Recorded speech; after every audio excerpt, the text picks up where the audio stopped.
Megillah. Okay?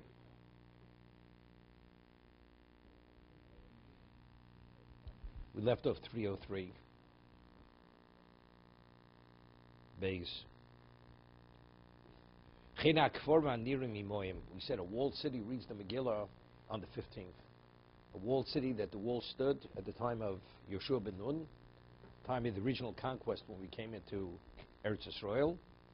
But we had said the wall, although it doesn't stand today, as long as there was a wall then, that's considered a walled city. What about a person who's not within the walled city, but you're able to see the wall? You're able to see the city, nearing. Let's say you have a city up on a mountain, and it's 5 miles away, and you're able to see from that location, you're able to see Yerushalayim. The location that could see the city assumes the same status as the walled city. You read it on the 15th. No, they don't have to go to the walled city. They read it on the 15th where they are. They are the. If it's a large city on its own, doesn't make a difference. No, the Gemara brings it. The Gemara brings Psukim. Brings. No, the Gemara doesn't say Shiloh. Okay. Oshe smuchim lehem. Or it's within a certain proximity, even though visually you can't see, but if it's within a proximity, which is we'll see in a moment, then also it assumes the same status as the walled city. Afilein near moim. What's the example of that? Go Shem Be'emek, it's in the valley. Ubelvachla Yeruchokim Yosem Yimil. Smuchim, it has to be within 2,000 amos. A mil is 2,000 amos. Ubeshushan Alpi Shein Mukeves Chom Mos Yeshua. Although we said to be a walled city to read on the 15th, it has to be, the wall had stood at time of Yeshua ben Nun. The exception is Shushan, Korim Tesvav, Hov, and Nasabo Nes. Because that's where the original miracle happened, was in Shushan. That's where they had the additional day to destroy their enemies. So the celebration was on the 15th. There's a beautiful Ritva, which Ritzi Pesach Chaim brings to explain why, if you're able to see the city, if you're at a distance where you could see the city, although the city itself doesn't have a wall, it assumes the same status as the walled city, right? Or you're within 2,000 amos, even though visually you can't see, it assumes the same status as a walled city. So Ritva says, because the Ritva is a question. There's a certain city, I think it was called Ono, brings a pasuk Ono, and it itself was a walled city. So Mar says, how do we know that? It's Somoch, so it shows from a certain pasuk. So the Gemara asks, the Gemara says that Ono was a walled city. So the Ritva asks, why did it have to have the status of a walled city to read it on the 15th? It was within 2,000 amos of another walled city. That's the Ritva's question. So Ritva says something phenomenal.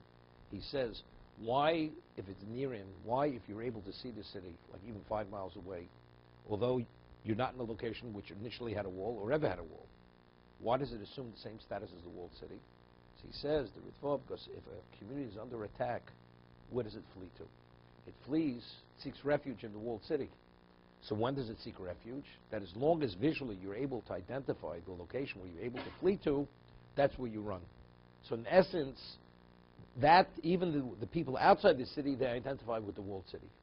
And the same thing, even if you're not able to see it, but if you're within 2,000 amos, it's close enough, that's where you seek refuge. And as a result of that, that's what it has to say. Ono itself was a walled city. It was walled. So if it's a walled city, it doesn't seek refuge. So why? So that's the reason why it reads on Tesvav, even though it's within 2,000 amos of the other walled city, but the basis to read it on the 15th is because you seek refuge there.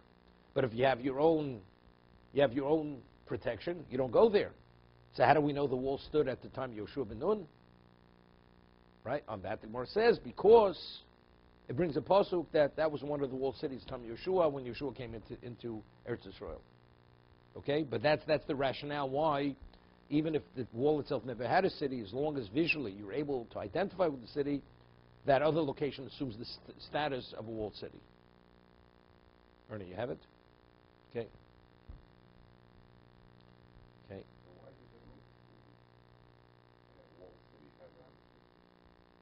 was yesterday. We were here at the beginning. So we said, we quoted.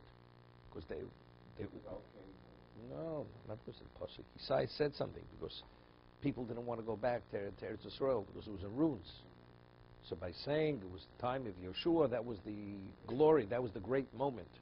So that tracked the Jews back to Eretz Yisrael.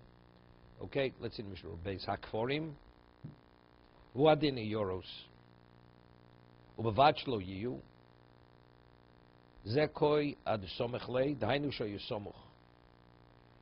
Here we're speaking about if it's within a certain proximity, it assumes the same status as the walled city. Avol Nirer, but if visually able to see it, Afilu Rochok Yoisem Emil Havi Kikrach, even if the distance is more than 2,000 amos, it assumes the status of the large city, the walled city. V'yesh omrim de benira gamken nechshav lekrach elim kain shen rochok yosem emil. Okay, let's see who the Zion is. We don't follow this opinion. Zion. Shitus the Yishtan de Mesomach vein nira v'yesh omrim somach. Okay, further.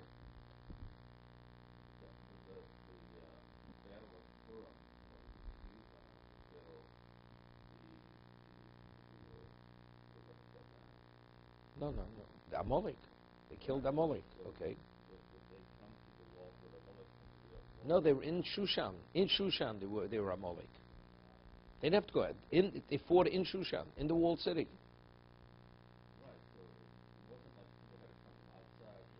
No. The whole idea is, why do you identify with a wall? If you're not in the walled city, why do you identify with a walled city? That's the question. Just because when there are problems, that's where you go. Okay, Gimel. Well, in fact, the Jews fought all over Persia, not only in Shushan. Correct. You ever heard of French religion? French religion. Okay. Okay. I know, I understand that. But I had to say the word French. Okay. Okay.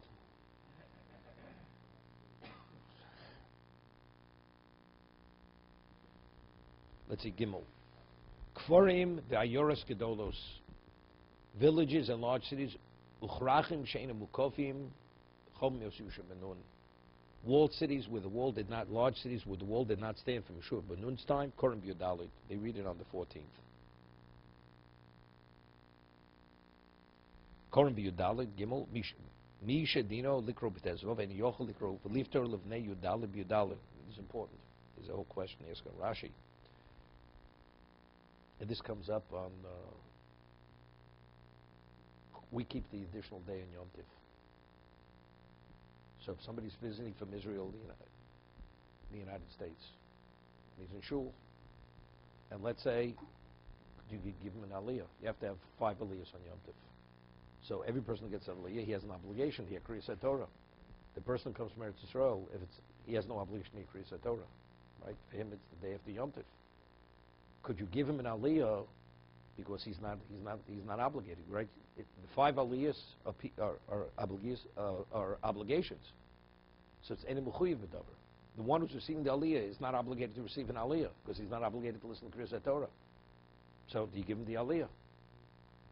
So over here, a person who's supposed to read the Megillah on the 15th, he's a phenomenal Baal Koreh. And they call him, it's already the night it's the night of the 14th. And they said, we need a Baal Koreh. Is he qualified to read the Megillah on the 15th, on the 14th, or vice versa? Wait a second, you're not listening. Could you eat matzah on Hanukkah? Could you eat matzah on Hanukkah? The person, no, but it says, Kol she'ein mechuyev davar is motzi. If you're obligated, you could cover, even though you were yotzi personally. Because today's your day of obligations. You heard Kiyah Shofar 1,000 times, you blew the shofar. As long as it's Rosh Hashanah, you could cover someone else who's obligated. But here we're talking about the person who's supposed to read on the 15th, 14th is not his obligation. Could he be the Baal Koreh for the one who was supposed to read it on the 14th? Or the one on the 14th, his Purim passed. Yerushalayim now needs a Baal Koreh on the 15th. Comes to Yerushalayim, he's already celebrated his Purim. Comes to Yerushalayim, and they need a Baal Koreh. Is he qualified to be the Baal Koreh on the 15th to read the Megillah? You have the question.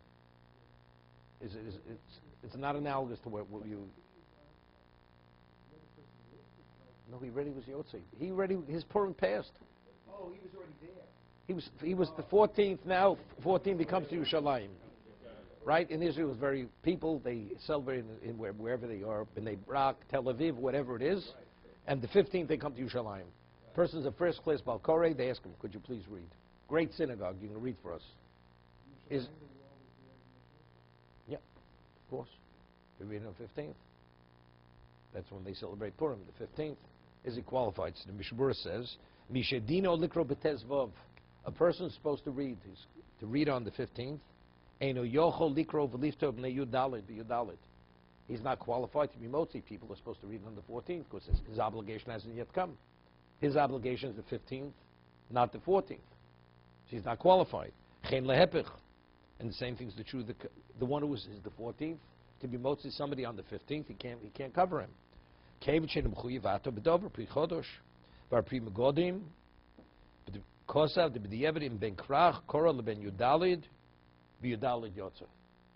he says, if the person who has the obligation 15th should read on the 14th, he could cover the 14th person.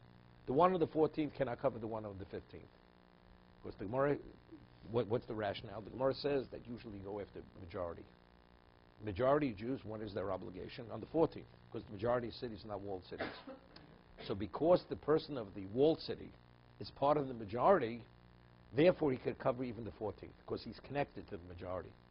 But if a person's of the majority and to cover the minority, which is the 15th, he's not qualified. So the 15th could cover the 14th, the 14th cannot cover the 15th.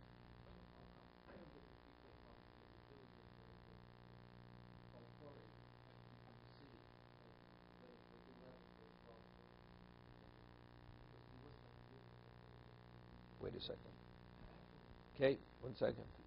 So I said there's a problem with Rashi. I said Rashi in Megillah. Rashi learns, why did the villagers come in? Because they themselves weren't sufficiently literate to read the Megillah themselves. It had been Krach, the city, the 14th, would read on their behalf. So they're reading on the 11th, 12th, 13th.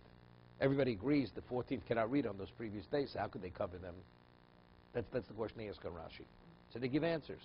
But whatever answer they give, Rashi's position is not this. They said Yerushalmi that you could read the Megillah, that everybody, the whole Adar is an opinion. There's an opinion Yerushalmi that even all Adar, if you read the Megillah anytime during Adar, but the Eved, if you have Megillah, let's say at the first day of Aleph Adar, you're not going to have Megillah any other time. Are you permitted to read it then? Are you Yotzei? That's a B'di'evid. B'di'evid because you have no choice. So these people have no choice. Unless the person of the big large city would cover them, so because there's some degree of connection to the mitzvah, therefore they're called. That's Rashi.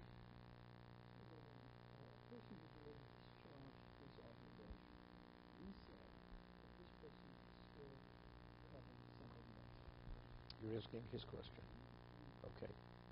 So how exactly does that work? It's called Arepus. Kol Yisrael themselves. Each Jew is responsible for every other Jew, but that's only if our obligations are of a similar nature. It is a shlichus concept. It is a shlichus concept. Because if it were pure shlichus concept, you could have any Jew fulfill the mitzvah of the No.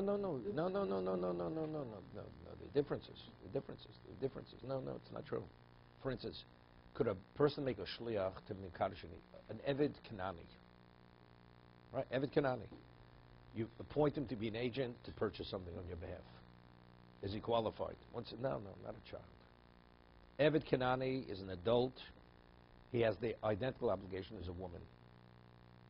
You appoint him as an agent to marry a woman on your behalf. Is he qualified? Okay. Let the question resonate, then we'll talk about the answer. Otherwise, people don't remember the answer. Right?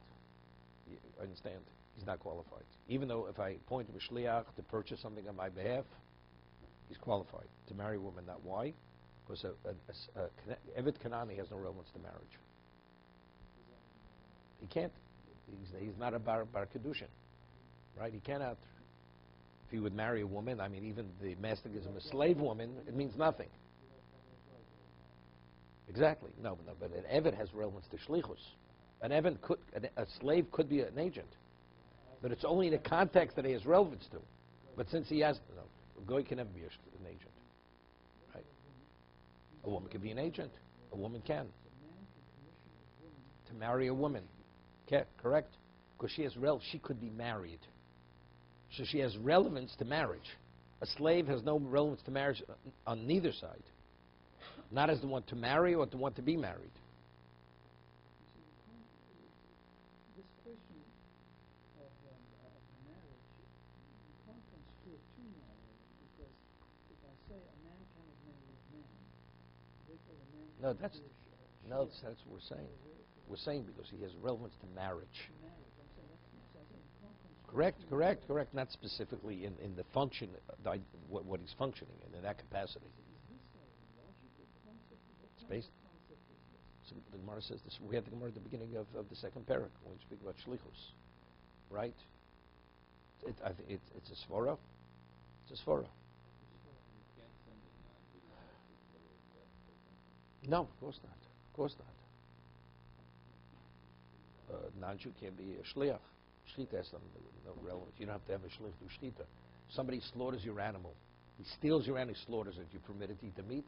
No. Of course you're permitted to eat the meat. I said a thief, a Jew steals your animal. Jew, okay. A Jew steals. Yeah, a Jew See, it's not shlichus. So it's not he's acting as your agent when he slaughters your animal. The question was the goy Right? stealing an animal. No. He doesn't have to steal it. Right? Even if he doesn't steal it, his shechita is not valid. Right?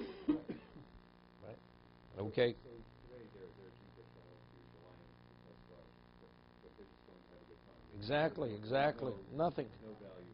Of a Jew was a person was the 14th in Tel Aviv, and for whatever reason he wasn't well. He missed the Megillah, and he shows up on Tezvav in Yerushalayim. It's nothing. He's not Yotze. No, I'm not getting into the details. We didn't get there yet. Exactly what determines whether you're Ben Yudalid or that. No, they do just purely to celebrate another day. That's all it is. It's like Isru Chag. Day after Yom Tov, it's still a holiday.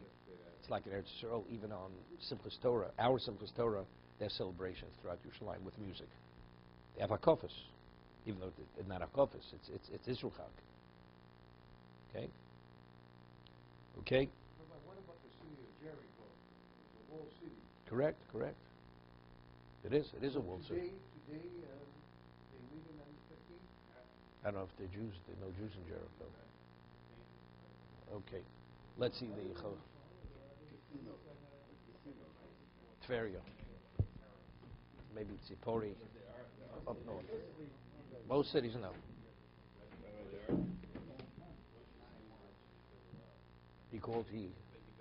Okay. Yeah. I don't want him to get too excited.